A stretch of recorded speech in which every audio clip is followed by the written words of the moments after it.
24/7 அவர் அந்த இசையிலே இருக்கிறார். எனக்கு நல்ல ஞாபகம் இருக்குது. ஓனாய் ஆட்டுக்குட்டி நான் வந்து யூகேயில் இருக்கேன். அவர் பார்க்குறாரு. அப்போ என் தம்பியை வந்து என்ன பண்ணிட்டேன், பின்னாடி இருந்து அவர் பார்ப்பாரா, வீட்டில் தான் பார்த்தாரு, சின்ன டிவியில் டபுள் பாசிட்டிவ் பார்க்குறாரு.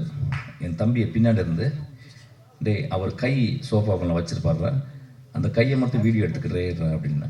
அவனுக்கு புரியல. அவர் படம் பார்த்துட்டே இருக்காரு. ராஜா சார் உட்காந்து படம் பார்த்துட்டு இருக்காரு. என் தம்பி பின்னாடி உட்காந்து வீடியோ எடுக்கிறான். ஒரு 10 இடத்துல அவர் கை அப்படி அப்படின்னுச்சு. அது என்னென்னா, அவர் கீ கண்டுபிடிக்கிறாரு 10 இடத்துக்கு. அப்போ நான் சொன்னேன் தம்பிட்டு, இந்த படத்தில் எக்ஸ்ட்ரானரி மியூசிக் இருக்குன்னு. அவனுக்கு ஒன்றுமே புரியல. அப்புறம் நான் வந்தேன். அவன் ஃபோன் பண்ணாரு. என்னடா இப்படி பண்ணி வச்சுருக்க, ஒரு மாதிரி இப்படி ஒரு குழப்பமும் பண்ணி வச்சுருக்க, நல்லா இருக்குடா, புதுசாக இருக்குது.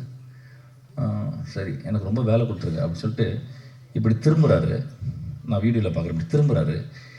திரும்பிட்டு போனவர் பின்னாடி ஒரு கை இருக்குது, ரைட் கை வந்து இப்படி ஆட்டுறாரு. எனக்கு தெரிஞ்சு ஒரு கம்போஷன் உருவாயிடுச்சுன்னு சொல்லிட்டு. What I'm trying to say, that man, எனக்கு நான் ஒரு 100 வயசு வாழணுன்னா அது தேவையில்லை நினைக்கிறேன். 25 வருஷத்துக்கு பிடிங்க அவர் கொடுத்துடலான்னு நான் கேட்குறேன். Thank you so much.